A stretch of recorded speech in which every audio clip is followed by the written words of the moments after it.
What can I say? I was blindsided. My wife Maggie had just laid a big bombshell on me. Make those two big bombshells on me. Mac, we need to talk, she said as I came in from work. She was still dressed in her business suit from where she worked as an accountant. I was dressed in my coveralls from where I worked, overseeing my chocolate business. I'm Angus Mac McDougal, and my wife is Margaret Sullivan MacDougall. Yes, she hyphenates her last name. Pretty pretentious, if you ask me. But whatever. She goes by Maggie. I'm of Scottish descent, and she's of Irish descent. Of course, that should have been my first clue that we weren't really compatible, but shit. I was in love with her golden blonde hair and green eyes and rocking body at first sight. We'd met 10 years earlier when I'd just gotten out of the army and we started college together. She was 18, and I was 22. I was using the GI Bill to get a culinary degree, and she was going for, of course, the aforementioned accounting degree. For some odd reason, we hit it off. It was probably that she was a chocolate connoisseur, and I wanted to make chocolate candy and cookies and basically anything chocolate, come to think of it. My mom had a thing for chocolate, and so did a lot of women. It was a seller's market with chocolate always in high demand. While most businesses do most of their sales at Christmas time, chocolatiers can make bank all year round. Christmas, of course, but also Valentine's Day, Easter, Independence Day, etc. At all. Valentine's Day is in a dead heat with Christmas for chocolate demand, and my little chocolate shop/factory does better business at Valentine's than Christmas. Most years. Oh, and I hate my first name. Angus. Seriously, Mom? You had to go and name me fucking Angus? I introduce myself as Mac to everyone. Nobody calls me Angus, not even my wife. Okay, Mom and Dad call me Angus, but only when they're pissed off at me. Every other time, I'm Mac. So Maggie had just told me that we needed to talk. I tensed up immediately, since every guy on earth knows what those 4 words mean when strung together in a sentence. We know it and fear it. We need to talk has been the forerunner of breakups and divorces since the dawn of time. So it was with a sense of impending doom that I sat down at a table and looked at her. I knew my world was about to come crumbling down around me. 10 years together, 8 of those happily married. Well, I had been happily married. I had believed the same of Maggie. I flashed through the possible reasons for what she was about to say. Sex? No way. We had sex on a regular basis, usually 4 or 5 times a week, and marathon sessions at that. I never failed to get her off multiple earth-shattering times. We had a great sex life. Money? Not likely. I was pulling down 6 figures a year net, close to $250,000 after everything was settled with overhead, payroll for my employees, taxes, etc. We were doing very well here. Our combined income was close to $375,000 a year. We were not hurting. Lack of love? Not on my part. I loved her with all my heart and soul. Had she fallen out of love with me somewhere along the way? Hell, we'd just been talking about starting a family a week ago. She interrupted my reverie by pushing the dreaded manila envelope across the kitchen table to me as I sat down. Maggie, please tell me this isn't what I think it is.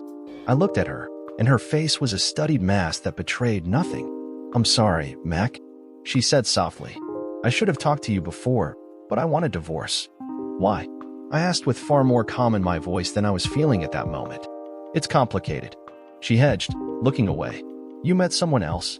I must have been in shock, since I still hadn't flown into a rage. Yes, she said even more softly, barely whispering. How long? I asked. God, what was wrong with me? I should have been standing and seething, pacing back and forth as I called her everything but a child of God. I should have been threatening the asshole for whom she was trading me in. I should have felt something other than total numbness. 8 months, she said. I closed my eyes. 8 months. I repeated. You've been cheating on me for 8 fucking months, and the first I hear about it is that you want a divorce. I shrugged. I suppose you're going to take me to the cleaners in court. Since alienation of affection isn't looked kindly upon here in California, I'm left with very little recourse here. No, Mac, she said as she shook her head slowly. Your business is yours, not mine. The house is mine by inheritance from my grandparents, but I will give you a few days to vacate. After you've found your own place, of course. I'll be seeking marginal alimony for a while, until I remarry. Nothing bank-breaking, though. I sighed. Do I know him?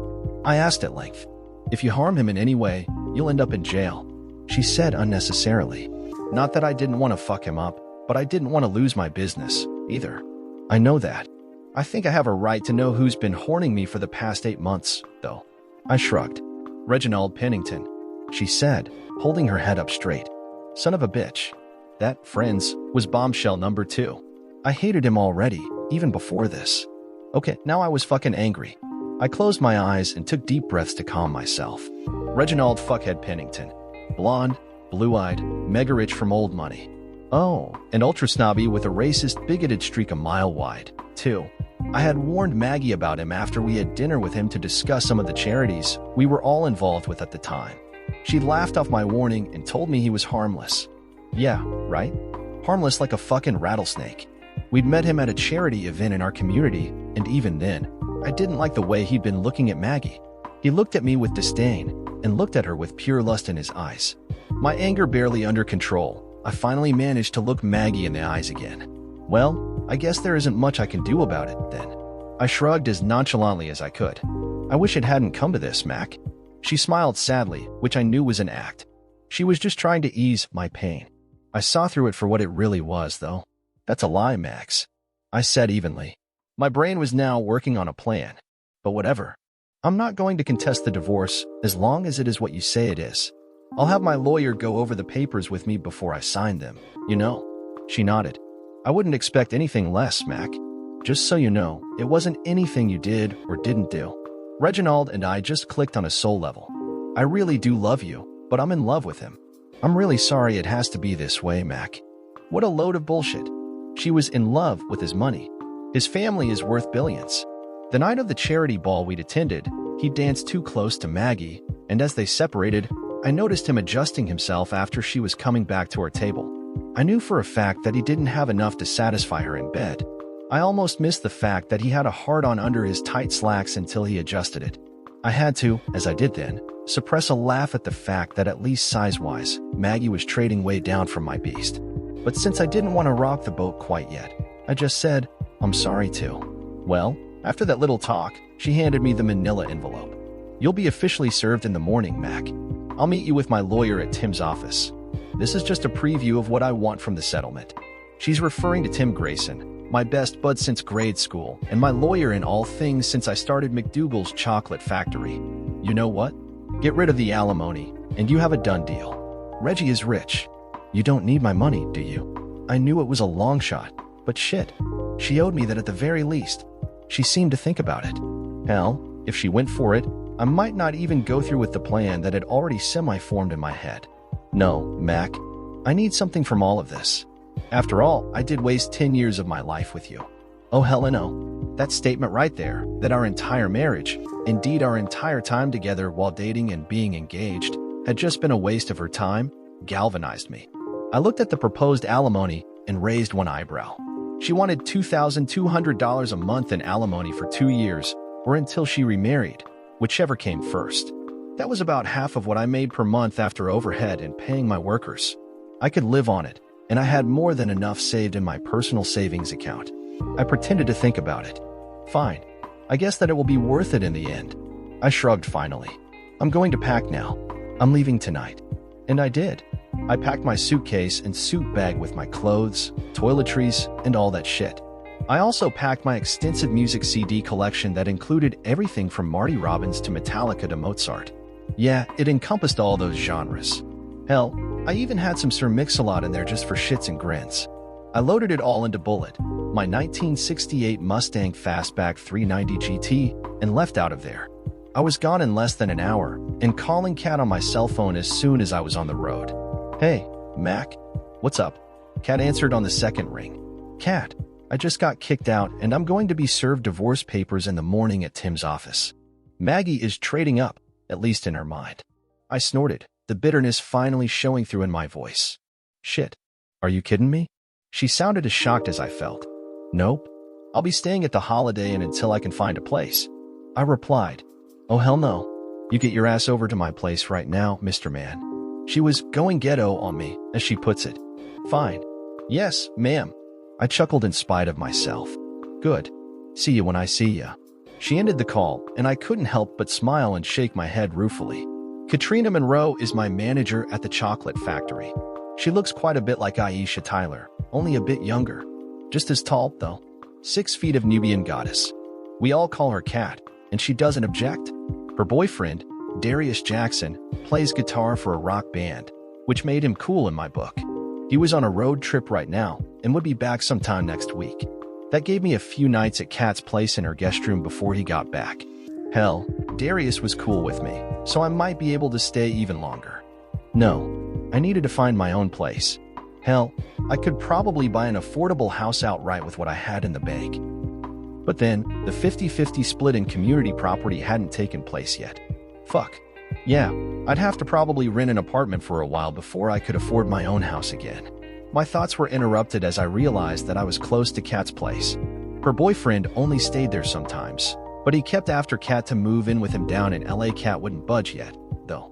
She wanted a full-on commitment from him first, as in a ring-on-finger commitment. So here I was, 32 years old, still in good shape, already a millionaire, but shit on and wiped out by the woman I had fallen in love with and married. My soon-to-be ex-wife, the cheating gold-digging slut. I pulled into Kat's driveway and parked right next to her little Ford Fusion.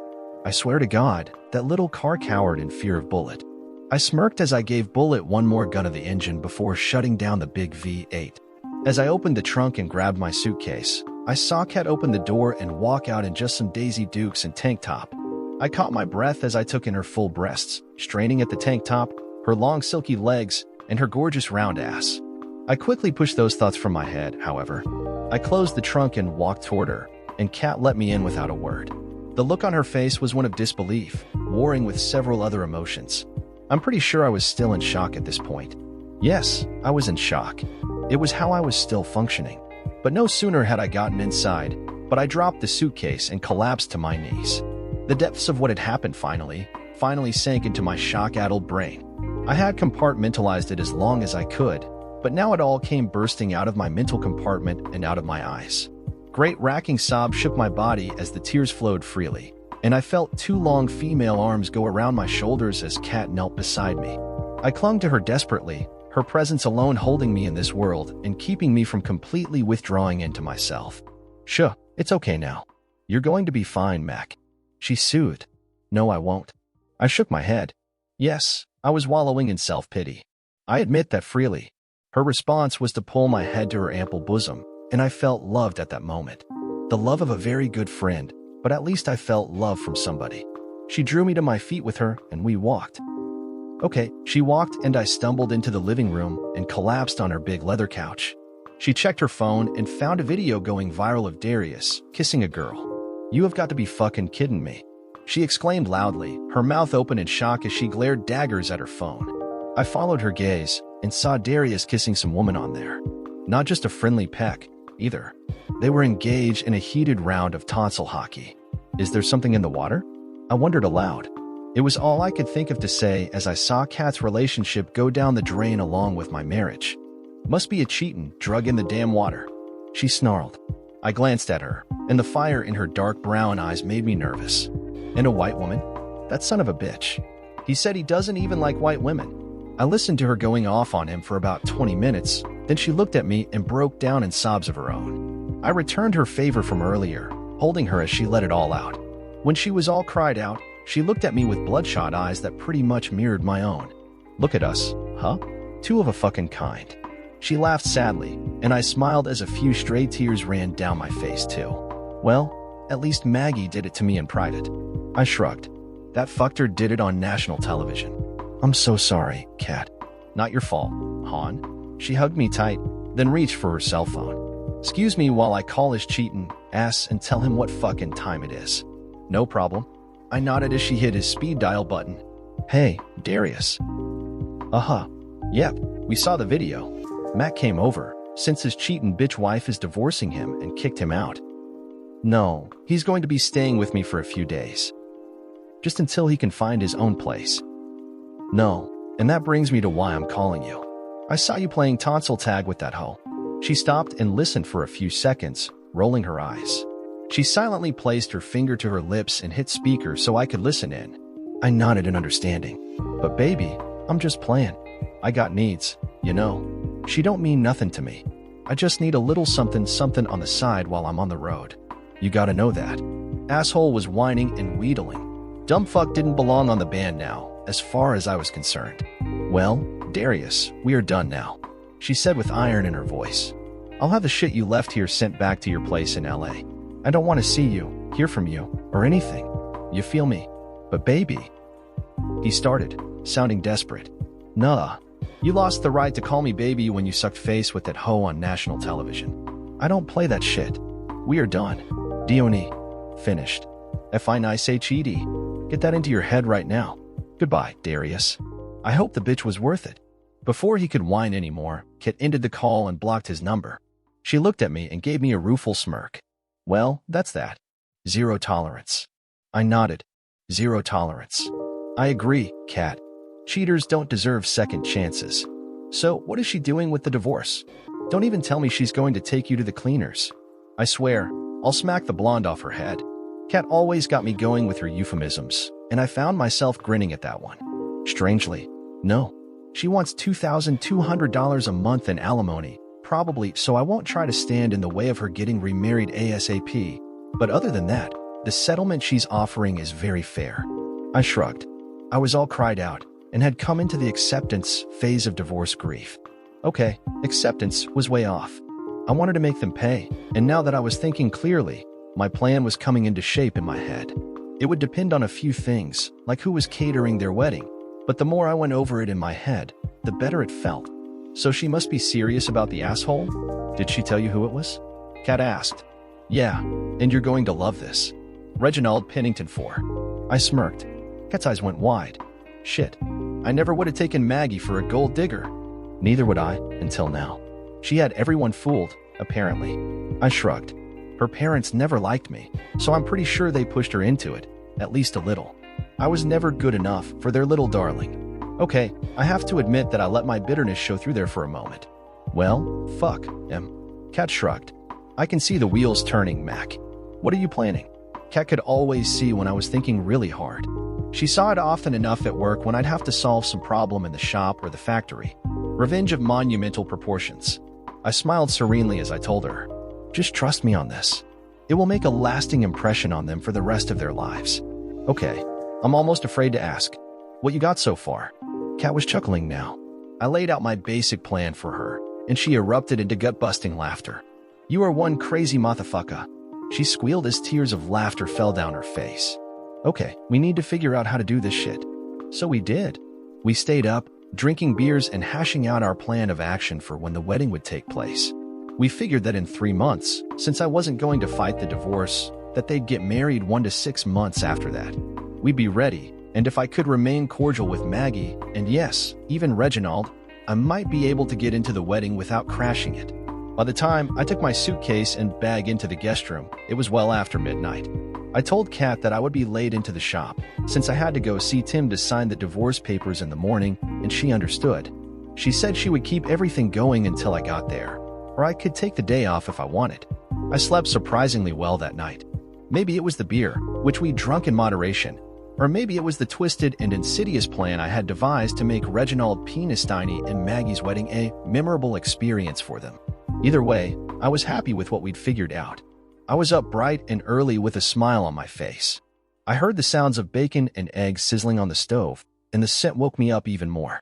She also had a fresh pot of coffee brewing, and that was even better.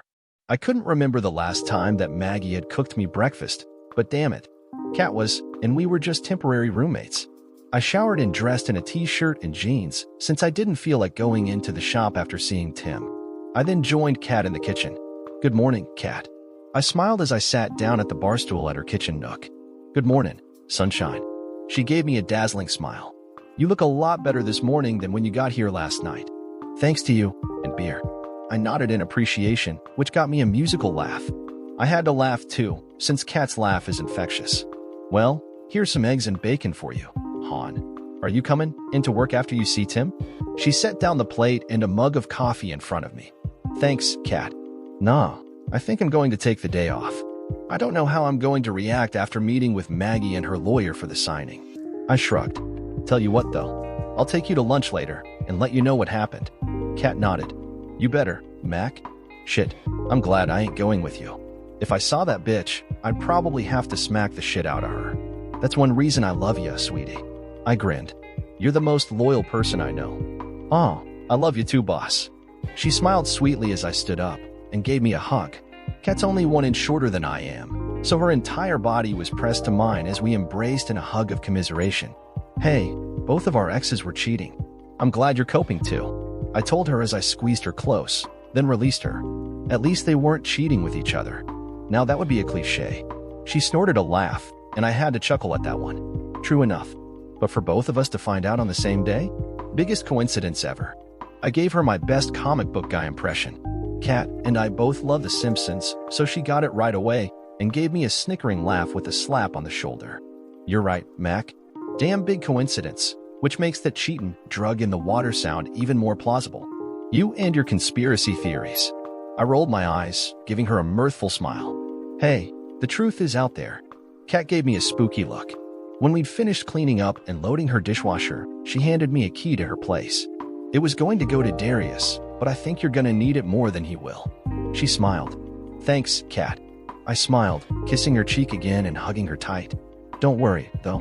I'll find my own place in a few days, and I'll be out of your hair. No rush, Mac. She assured me. Trust me, Han. I'd rather have you around where I can keep an eye on you than have you on your own where only God knows what you would do by yourself. My parents went through a divorce, so I know how my daddy took it when Mama left him. I'm not letting you out of my sight. Okay, Mom. I smirked, and she swatted my shoulder with a cheeky smirk of her own. I'd heard about what had happened and how her mom was mentally off balance. She hadn't cheated on Kat's dad, but there were other issues with her personality and mental health that led her to alcohol and finally divorcing him. I didn't know all the details, but it wasn't as sordid as my own situation. However, her dad had taken it hard. For some background on our relationship, Kat and I had known each other for 20 years now. She's 2 years older than me, but kind of kept an eye on me in school when we were kids. Back then, I was smaller than all the other boys, so I got picked on a lot. Kat was taller than most of the boys and girls already and was well on her way to Amazon status. She stood up for me, and nobody wanted to test her. But she wasn't just reactive in that regard. She taught me how to stand up for myself. She taught me how to fight dirty, since my own folks wouldn't do it. She learned young how to take care of herself. By the time we were teenagers, I had finally grown up enough that I was an inch taller than her. Barely. I hit my last growth spurt during my sophomore year of HS, and Kat had stopped growing by then. She's 6, and I'm 6 feet 1 inch, and that was where we've been ever since. We've both filled out since our beanpole days, but we're still in good shape. She was a hurdler on the track team, and I played baseball. But while Kat was good enough for a scholarship to USC, I wasn't quite good enough at baseball to warrant a scholarship. So instead, I joined the Army and then used my GI Bill to go to school afterward. When I'd started the chocolate shop just before marrying Maggie, Kat had applied for the job as manager. She had an MBA, so I snatched her up quickly. Our first year, I couldn't pay her very much, but once word of mouth spread, we had almost more business than we could handle. I managed to get some great people working for me, and Kat was, and is, the best of them. I left her in charge after a year in order to take Maggie on our belated honeymoon. Kat had kept everything running smooth as silk over that 2-week, and after the first year, we were well on our way to paying off the bank loan, and I could even afford to give everyone a nice raise. At the end of the 3rd year, my shop had a miniature factory attached to it, with a sizable kitchen and everything. I secured some cocoa bean contracts and managed to bring in some nice exotic blends. During our 5th year, we were sending special orders of candy all throughout California, but I steadfastly refused to go franchise or anything like that. We became damn near special order only, though. I was offered millions for my company, but I and my employees refused to sell. They decided that they didn't want to work for anyone but me. If I had sold the shop, all my people would have quit. That decided it for me. I was going to keep it a small business with my 20 employees, and we were going to just have fun and make money while doing it. That, as it turned out, was the final nail in my coffin as far as my in-laws went. Maggie's father wanted to buy into my business and expand it. I politely but firmly shut him down, saying that I wanted to keep the business small with a family feel to it. He lit me up good, telling me that expansion was the only way to make serious money. I firmly and less politely pointed out that I was making some serious cash already, but that I didn't want to get greedy like him. I idly wondered what they would think of Maggie cheating on me with, then divorcing me in favor of Reginald Penis Tiny, and realized that I didn't care, but that they probably approved.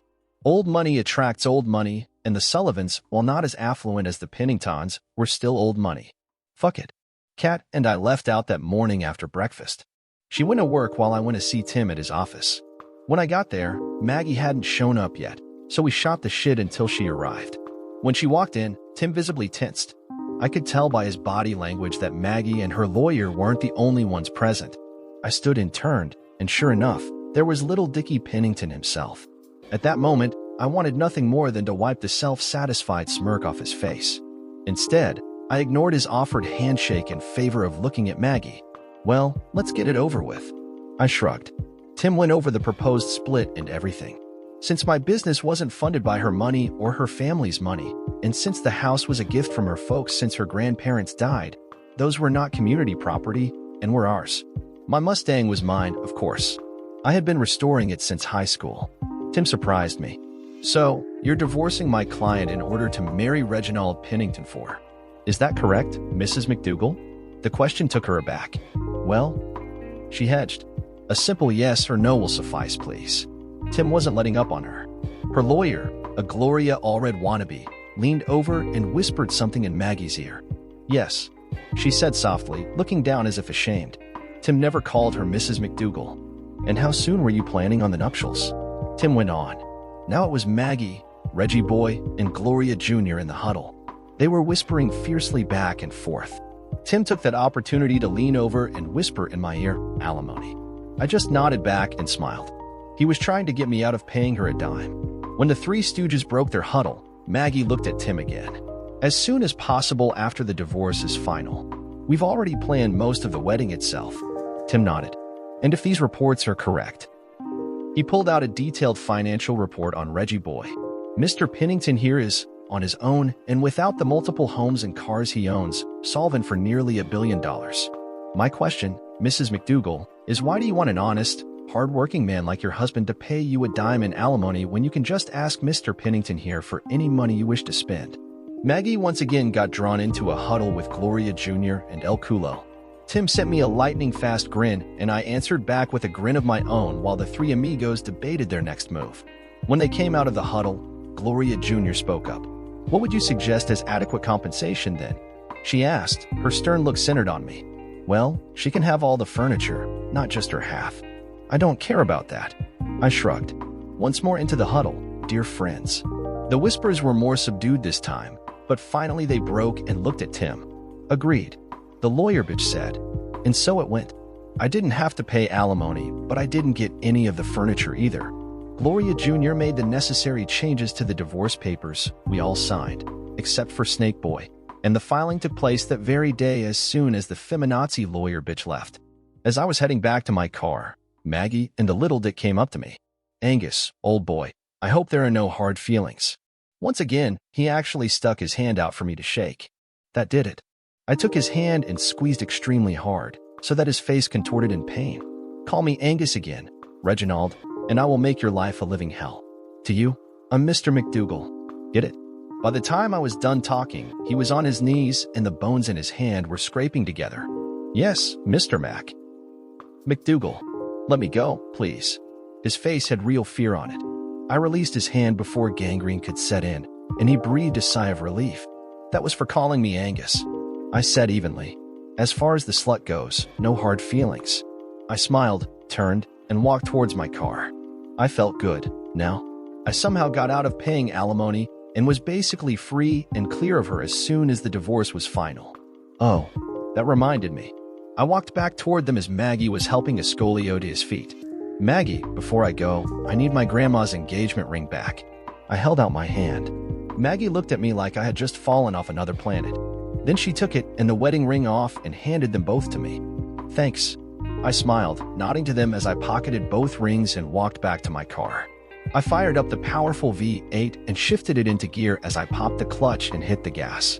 The car screeched its tires as I peeled out of the parking lot, leaving some rubber on the asphalt and some smoke in the air. It wasn't something I did often, but I wanted to send a loud and clear message to the two lovebirds. I looked in my rear view, and the asshole was standing there dumbfounded, still clutching his right hand gingerly. I smirked happily as I drove towards the shop. When I got there, Kat was happy to see me, as was everyone else. They all came up and hugged me or shook my hand and told me how sorry they were. I thanked them all and told them all to get the fuck back to work. However, I said it with a smile on my face, so they knew I appreciated their efforts to help me feel better. The thing was, I was feeling pretty damn good already. Besides the lawyer fees and half the court costs, and having to give up my half of furniture I never really liked anyway, I had just managed to pull off a bloodless divorce. "Come on, Kat," I said. "Let's go to lunch." I drove us there in Bullet, and Kat loved riding in it. She could hear the rumbling of the engine under the hood and feel the power radiate from it like an aura of awesomeness. We ate and laughed, two old friends sharing our meal and our friendship, in a new solidifying bond of recently betrayed love. I still can't believe I had absolutely no fucking clue that she was cheating on me. I hissed finally, giving voice to my own haplessness when it came to being blind as far as Maggie had been concerned. I must have really been stupid. "No, Mac, you were in love. Love can blind us, you know." Kat smiled and reached across the table, squeezing my hand. I smiled in spite of myself. "Thanks, Kat." I squeezed her hand back, letting her know how much I appreciated all she did for me, professionally and personally. She was way more than my office manager and friend. I'd come to depend on her for a long time now. First in school when I was the little kid who was smaller than everyone else. Then as the man who wanted his business to succeed, and had hired her as the most eligible and best qualified of the bunch of applicants who had applied. "You never have to thank me, Mac. A nice bonus at the end of the year is thanks enough." She grinned, and I laughed outright at that. "Consider it done." I smiled and gazed into her dark brown eyes with my dark blue orbs. She looked away first, and I noticed a slight flush on her caramel-colored face. It took me aback, but I recovered quickly even as I felt my tool start to harden. I told myself to stop it. She's my friend, and she had just suffered a loss too. In all our years as friends, I had never looked at Kat that way before. Never in my life had I seen her as anything but a friend, albeit a very beautiful friend. Sure, I noticed the fact that she's a very well put-together woman, as I did the previous night at her house when I'd pulled in and she'd come outside to meet me. Hell, what red-blooded American male wouldn't notice a gorgeous Amazon like her? But that was just something us guys do. This felt different. I realized that I wasn't ready for this, and quickly we got back to other topics. After we'd finished lunch, I drove her back to the shop and dropped her off. She said she'd see me at home, so I drove up to the bluffs and looked out over the Pacific. I looked down at my left hand and removed my ring that had sat there for the last 8 years. I reached in my pocket and pulled out Maggie's wedding band, too. I studied them both, and just the sight of them made me sick. I then pulled out my grandma's engagement ring and held all 3 of them together. I put the engagement ring back into my pocket, then hauled back and chucked the wedding bands out into the ocean as hard as possible. They glistened in the sun as they went over the bluffs and into the white water crashing into the rocks below. It was symbolic to me. My marriage was dead, and that was the postmortem. Sure, the divorce still had to play itself out, but this was what I had to do for my own sanity and to be able to move on. Now, just because I'd said the eulogy for my marriage didn't mean that I had given up on my plan to get revenge on Maggie and Reggie Boy. I thought of the line from the song Violence and Bloodshed that went, "Payback's a bitch, and I'm paying all." I smiled as I could hear Scott Columbus on the drums of death and Eric Adams belting out the lyrics while Joey DeMaio laid down the bass line and Ross the Boss scorched the lead guitar. Oh, yes. Reggie was going to pay for stealing my wife, and my wife was going to pay for being a gold-digging slut. Some would call me vindictive and a caveman. To those I would just say, to hell with you. Do a 20-mile road march in my boots, then judge me. 3 months later, it was all settled. Joint accounts were split 50-50ths. During that time, Kat and I coexisted as roomies and got along great. Nobody cared at work that we were living together. The huge surprise was when we got home one night and found the wedding invitations in the mail. Maggie hadn't been kidding. They had the wedding scheduled a month from the formal divorce decree. I grinned at Kat, and she grinned back. "Okay, now it's go time," I said evilly as I drove us to Costco. Finding out the caterer for the wedding was easy. He wanted to do business with us a few months back, but it had fallen through. I decided to, give him another chance and negotiate it all out myself, this time around. What got me laughing a lot was that Maggie was going to wear white, as was Reggie Boy in his navy dress whites. He'd been a naval aviator back during the early days of the war, while I'd been in Captain Drake's Alpha team. The dump truck couldn't even wear a normal black tux, it seemed. I paid a visit to the caterer, a few nights before the wedding and replaced the chocolate cake mix with my own special blend. I grinned like a Cheshire cat as I replaced the cake mix with a chocolate tasting something extra. No, it wasn't poison. It was just something that would make Maggie and Reggie Boy's wedding pretty damned unforgettable for everyone involved. Now, what I was doing could be compared to a high school prank, only done with a lot more style. But damn it, I had to get some back. They'd hung the horns on me for 8 months before blindsiding me with the divorce papers. Granted, she had been very conciliatory in the divorce, and I was left with just a broken heart. However, that broken heart was going to cost them. I kept Kat apprised of what was going on, and she laughed hard when I told her that Operation Mud Flap was a go. The invitation included the reception, which was where the real entertainment would begin. The morning of the wedding, Kat and I showered simultaneously, and no, we didn't shower together. Although, in the past several months, we had grown closer. We were, however, still gun-shy about relationships, and I for one was worried about ruining our friendship by taking it to the next level. I'm just glad that she had those tankless water heaters installed. When I was dressed in my Armani suit, I waited in the living room until Kat was ready. "Well, am I presentable?" she asked as I was watching a UCLA football game. I turned to look at her, and my jaw hit the floor. Before me was a vision of loveliness that would be difficult to describe, but I'll try anyway. Kat was wearing an emerald green dress that hugged her curves like a glove. The shimmery material clung to her as if it was in love with her body and didn't want to be separated from it.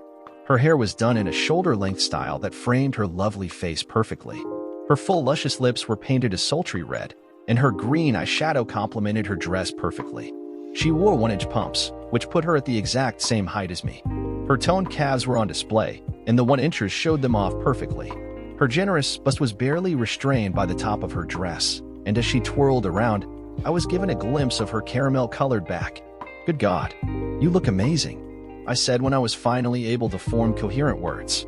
She grinned a perfect smile. "Thanks, Mac. You look pretty damn fine, yourself." I blushed at that one. "Thanks, Kat," I said as we headed out the door.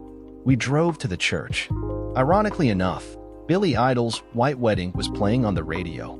As Bullet pulled into the parking lot, people turned and stared as the big V8 announced our arrival. Every guest there besides us was upper crust old money. Okay, this was going to be even more fun than I'd anticipated. We showed our invitations to the bouncer at the door. Okay, bouncer might be too generous of a term. He looked to be one of Reggie Boy's no-neck security goons that accompanied him to public events. It seems that the Penningtons have made some enemies over the years with their business practices, thereby making the no-necks necessary. That didn't surprise me in the least. Reggie Boy's family is of the school of do unto others before they do it to you. Their version of the golden rule. Or it could be he who hath the gold mocketh the rules. And from the looks of disdain that Kat and I were getting from the snobbish elite, I felt even better about what was going to happen this fine day. As we took our seats in the pew, I leaned over to Kat and whispered in her ear, "Remember not to eat anything chocolate at the reception." She gave me a soft giggle at that and kissed me quickly on the cheek. The service was long and boring, typical Catholic wedding. I had to fight several times to keep from falling asleep, but whatever. Reggie looked admittedly dashing in his Navy uniform. Another reason to hate the turd. He had been a Navy officer before resigning his commission to go into business with his family. His Annapolis class ring glinted and gleamed as he waited for Maggie to walk down the aisle. Then the wedding march began to play, and here she came, her snobby-ass father by her side. I remembered our wedding and how he'd been scowling at me the entire time. Now, however, he was beaming with pride that his darling little girl was finally marrying someone of her own station. I wanted to punch the shithead in the face, but refrained. All would be paid in full at the reception. So, it went. I won't bore you with the mundane details of the wedding vows that she didn't take seriously the first time around, or the exchanging of rings that she shit on with her affair with the asshole, or anything else for that matter. Then I won a Best Actor Oscar, Emmy, Tony, and Golden Globe all at once when I congratulated the both of them as we got to the reception. Kat would have won for Best Actress, since she had taken Maggie's betrayal of me as a betrayal of everyone who worked for me and had loved her like a sister. Reggie rubbed it in my face with another, "Angus, old boy, I hope there really are no hard feelings." The better man won out in the end. It took every bit of self-control I had not to pound him into the ground, wreck his testicles, elbows, knees, and make his plastic surgeon a very rich man with a full-face workup. Instead, I said, You're right. The better man did win.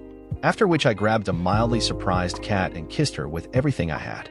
Kat froze for an instant, then returned my kiss with enthusiasm. Right there in front of Reggie and Maggie, I claimed Kat with my lips and tongue. That first kiss was amazing. Everything around us disappeared for a moment as our tongues dueled, then danced slowly, and her arms came up around my neck as her fingers ran through my hair. As we broke the kiss, Kat looked at Reggie and Maggie. Yeah, the best man really did win. She winked and left the happy couple standing there with their mouths hanging open. We shared a grin as we took our assigned places, and we had some lobster for dinner. It was actually damn good. Then it was time for the real entertainment as the wedding cake was wheeled out. Reggie and Maggie did the ceremonial cutting of the cake, and the ceremonial cake and face for both of them. Everyone laughed, and people went up to get a piece of cake for themselves. We decided to wait for the end of the line, since it was going to be one hell of a show. Sure enough, as soon as we got to the cake itself, all fucking hell started breaking loose. It started with a fart from the bride, of all people. Not just a soft poot, either. The ripper could be heard from across the dining hall. It was followed by a resounding ripper from the groom himself. I glanced in their direction and said, "You're excused," in a loud voice, which caused some chuckles from the snobbish elite around me. Oh, they weren't going to be spared, however. Then Maggie got a surprised look on her face as a gurgling sound escaped from her, followed quickly by an expression of pure horror. Reginald's face scrunched up as he smelled something foul, then let loose with his own gurgling sound from his ass. They looked at each other in horror as more farts and gurgles were heard from the rest of the guests. Maggie and Reggie boy were up and running as quickly as they could, and I could see brown fluid dripping on the floor from beneath her dress, followed by Reggie trying to hide the spreading brown stain on the back of his dress white pants. Both were making a mad dash for the restrooms, and were soon followed by more guests as they realized that they had just shit themselves. Kat and I left quickly and quietly, and were sitting in Bullet when we couldn't hold our laughter anymore. We both had tears streaming down our faces as we damn near busted our guts laughing so hard. "Oh my God, Mac." Kat laughed, then held her stomach as she guffawed. I was laughing just as hard as she was. "Do you think I used too much?" I said between tear-filled bouts of laughter. "How fast does that shit work?" She laughed again. "Well, the boxes at Costco said it worked well, but not to use too much of it." I snickered as our laughter finally died down a bit. "How many boxes did you pour into the cake mix?" she asked incredulously. "All of them." I smiled serenely, causing Kat to just about die laughing again. I'd used a powdered chocolate-flavored laxative and poured it into the boxes of cake mix that the caterers had set aside for the Pennington wedding. The cake and cupcakes were almost pure laxative, since I'd dumped out most of the cake mix boxes and replaced them with the powdered laxative. I'd also poured some in with the regular cake mix so that it wouldn't be too strong. But damn, I didn't expect it to work that fast. That was just the icing on the cake. The night I'd gone to the caterer, it was ostensibly to work out a contract with him for the chocolate my factory made. He'd contacted me a few months prior, and I'd promised to get back to him. I told him that we'd been a little backlogged due to several of my team members getting sick, but once we were back up and running, I was able to take some samples to him. He had a greedy look in his eyes as he thought I was going to give him what he wanted. When he'd given me a tour of the place, he showed me the kitchen and had even pointed out that they were catering the Pennington wedding. I'd already known, of course, but he didn't know that the bride was my cheating gold-digging ex-wife. I played nice, then as soon as he told his people to knock off for the day, he went back to his office after shaking my hand. He said he would get the paperwork drawn up for the contract and would let me and Tim know when it was finished. However, I think he must have forgotten all about that contract in the days that followed the wedding itself. As soon as everyone was gone and I left his office, I made for the back door to the kitchen, propped it open, then drove my car around. I switched out the powdered cake mix for the powdered chocolate laxative and left. I made sure the door to the kitchen latched and made sure that I didn't leave any boxes that I'd brought with me behind. One thing Captain Drake had taught us back when I was in was to never leave a trace behind. He's a good guy. Last I heard, he'd resigned his commission and was now a history professor at UCLA. By the day of the wedding, all the evidence was gone. Nothing could tie me to the Superlax cake. Only Kat and I knew of the plan, and she wasn't talking. When Kat and I made it back to our place, she looked at me seriously. "Mac, that kiss earlier." She started. "Kat, I know I was out of line, but you look so beautiful, and I couldn't help myself." I blurted. She put a finger to my lips. "Let me finish, baby," she said. That kiss earlier was the best damn kiss I've ever had. You're a good man, and damn fine for a white boy. What I'm trying to say is that I think we could be good together." She was blushing somewhat, and I leaned in and kissed her slowly. Our lips touched, and hers parted to accept my tongue in her mouth. We kissed lovingly and tenderly, and I couldn't help but feel that I had been missing out on something so good for so long. As our lips finally parted, we looked into each other's eyes. "I think we'd be good together too. Only one way to find out." I smiled, and she smiled back. Once inside, we kissed slowly again. I slipped the straps of her dress off her shoulders as I kissed her. We made love. It was amazing. Now, some may ask why I set up the caterer the way I did. The problem was that Sal, the owner, had made a pass at Kat when she'd first gone over there to negotiate with him, back when he'd first shown interest in doing business with us. After slapping Sal upside the head when he got too fresh, she came back and said that we shouldn't do business with him. What changed was when they were announced as the caterers for the Pennington wedding, and I saw the opportunity to kill two birds with one stone, so to speak. The fallout from the Brown wedding, as the press put it, was instantaneous. The news channels and newspapers ran it the next day, and there were great shots and video of the bride, groom, and guests running for the toilets off the dining hall. I had all the guys and girls from the shop over at Kat's house with us to watch the festivities. None of the scenes there showed us, but everyone knew we'd been there. We all laughed so hard we cried as the snobbish elite ran for the toilets as if their asses were exploding. Needless to say, a lot of upper crusty snobs were thoroughly embarrassed by the shots of them struggling to keep the brown stuff from stinking up the place too badly. The only people I felt sorry for were the janitors who had to clean all that mess up afterwards. Of course, about a week after the wedding fiasco, the cops came around asking questions. Kat and I had attended the wedding, but we both said that we left when the shitstorm happened, as we were worried about our own health. We kept straight faces during our interviews, and only died laughing after the detectives had left. We never heard from them again. Reggie Boy sued the caterer, but Sal the caterer skipped the country rather than pay the settlement. Last we heard, he'd lit out for Italy, where he was from. Not sure what happened to him after that. Reginald Pennington IV was caught in bed with another man's wife, less than a year after the wedding. Who caught him? Her husband, and he was not very nice to Reggie Boy. He called Maggie up, and she'd had a few choice things to say to Reggie when she'd gotten to the offended hubby's house. Maggie was on the doorstep of our new house shortly after that. At least Reginald ended up losing a testicle in the ensuing melee. It seemed that while she'd had no problem cheating herself, she absolutely wouldn't stand for her hubby cheating on her. Kind of a double standard, wouldn't you agree? Yes, Kat and I moved into a larger place since her little two-bedroom just wasn't quite big enough. A 4-bedroom ranch style was our new abode, and I had it halfway paid off by the end of the first year. It seemed that Reggie Boy had made Maggie sign a prenup saying that if she filed for divorce for any reason, she walked away with nothing but what she had brought into the marriage. She still had her $125K a year job, but that was it. No billions for Maggie Sullivan. It was late the following year when we heard a knock on the door. Kat was 4 months pregnant, so I gave her a quick kiss and jumped up to grab the door myself. I answered the door to a crying Maggie. "What do you want, Maggie?" I asked in a neutral tone. "I'm sorry, Mac. So sorry for everything." She sobbed. "Hey, you were the one who wanted to trade up." I shrugged. "What happened?" "I caught Reginald cheating on me," she admitted as she sobbed even harder. "Well, tough break," I said sarcastically.